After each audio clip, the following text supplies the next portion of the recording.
न्यायपालिका का अपमान किया, उस पर कार्रवाई होनी चाहिए। जो दोषी है उस पर कार्रवाई होनी चाहिए।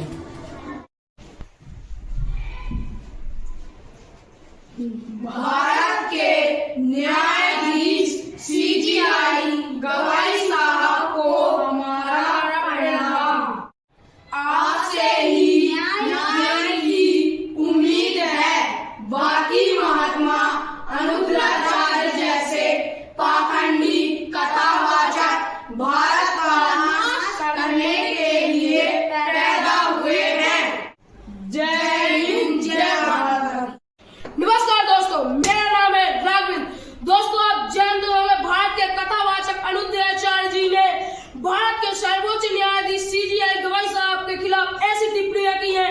यह बहुत निंदनीय और दुखद बात है। जी हाँ दोस्तों, यह बहुत निंदनीय और दुखद बात है।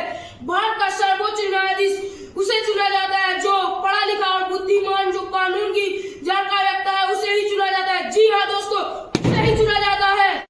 इसके लिए भारत ही नहीं, पूरा विश्व ही प्रमाण है। और दूसरी ओर अनुग्रहाचार्य जी, जिसको आध्यात्मिक ज्ञान की जानकारी नहीं है और वह सुनी सुनाई बातें सुनाकर लोगों को उलझा रखा है। इनको तीन भगवानों के बारे में सिर्फ पता है और उसके आगे कोई जानकारी नहीं है। जो ब्रह्मा विष्णु महेश शिव तीन लोग के ही भगवान है। इन तीनों भगवानों से बड़ा 21 ब्रह्मांड का स्वामी ब्रह्म है, जिसे सदा शिव या महाकाल कहते हैं। इससे बड़ा भगवान सात संग ब्रह्मांड की स्वामी है, जिसे हम अक्षर पुरुष कहते हैं। यह सभी नाशवान है, इनकी जन्म मृत्यु होती है। जी हाँ दोस्तों, इनकी जन्म मृत्यु होती है। असंख्य ब्रह्मांड का स्वामी कबीर देव है। जी हाँ दोस्तों, कबीर साहब है। इस दो कौड़ी के पाखंडी कथावाचक अनुग्रहाचार्य जी को पूर्ण परमात्मा की जानकारी नहीं है और भारत के सर्वोच्च न्यायाधीश सीजीआई गवाई साहब के बारे में गलत टिप्पणियां कर रहा था। हम बताते हैं वह भगवान कौन है। इससे ज्यादा कल तो हम रखते हैं, हम बताते हैं वो पूर्ण परमात्मा कौन है। वेदों में परमात्मा की पहचान लीजिए कि वह कैसा है और कहाँ रहता है और उसका आचरण कैसा है। पर वह परमात्मा ध्रुव लोक के 30 लोक में विराजमान है। राजे जैसे सिंहासन है और तेजस्वी शरीर है। 1000 करोड़ चंद्रमा और 1000 करोड़ सूर्य मिला दो तो उसका एक रोमकूप का प्रकाश होता है। इतने बड़े तेजस्वी शरीर को वह सूक्ष्म बनाकर पृथ्वी पर कमल के फूल पर विराजमान होता है। वह नेह दंपत्ति वाले को मिलता है।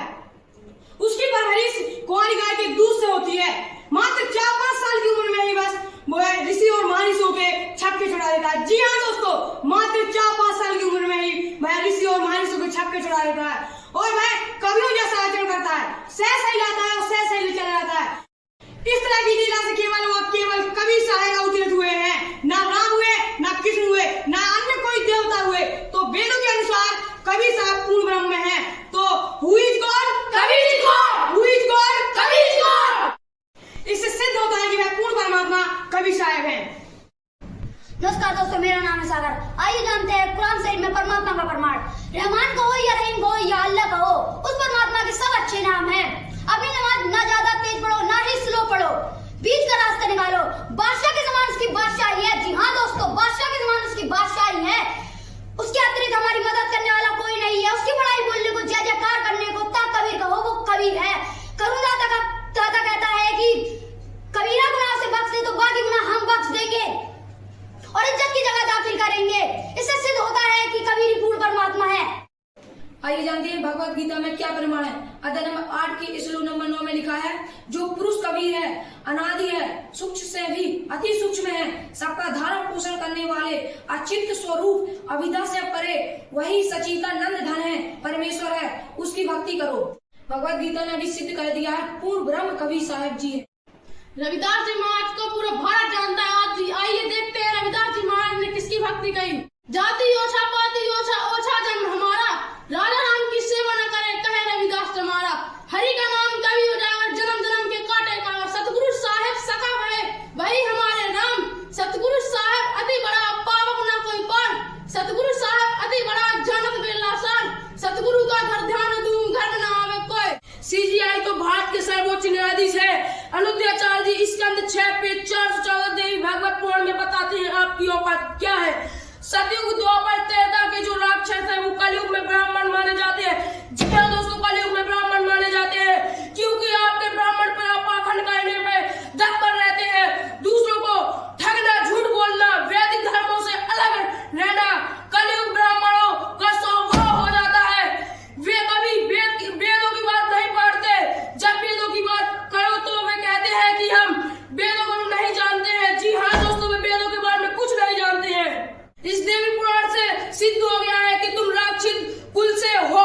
सुना पाखंडी कथावाचक अनुद्याचार्य जी, अब तो ग्रंथों ने भी साबित कर दिया है कि कवि साहब पूर्ण परमात्मा है, और जो टिप्पणियां तूने न्यायाधीश के खिलाफ की थी अब वो तेरे ऊपर लागू होगी। जैसे तुम बोल रहा था कि उनका सीना फटेगा, ऐसा तेरा फटेगा, अब तेरा ऐसा हाल होगा जैसे कंस और रावण का हुआ था। जी हाँ दोस्तों, जैसे ही रावण कंस का हाल हुआ था अब ऐसा ही अनुद्याचार्य जी तेरा होगा, क्योंकि अब तू बात करता था कि उच्च न्यायाधीश की तू छाती फाड़ेगा, ऐसे ही वो महाकाल तुझे तीन जगह से फाड़ेगा, और क्योंकि वो उस परमात्मा के अधीन चलता है। भारत का प्रथम स्थान न्यायालय होता है। न्यायालय का हर भारत का एक नागरिक न्यायालय का सम्मान करता है और उसकी बात मानता है। जो तूने भारत के न्यायाधीश को जो ठेस पहुंचाई है अब ऐसा हाल तेरा होगा, जैसा रावण कंस का हुआ था अब वैसे ही परमात्मा तेरा हाल करेंगे। वो परमात्मा पूर्ण कवि साहेब है। जय हिंद, जय भारत माता की।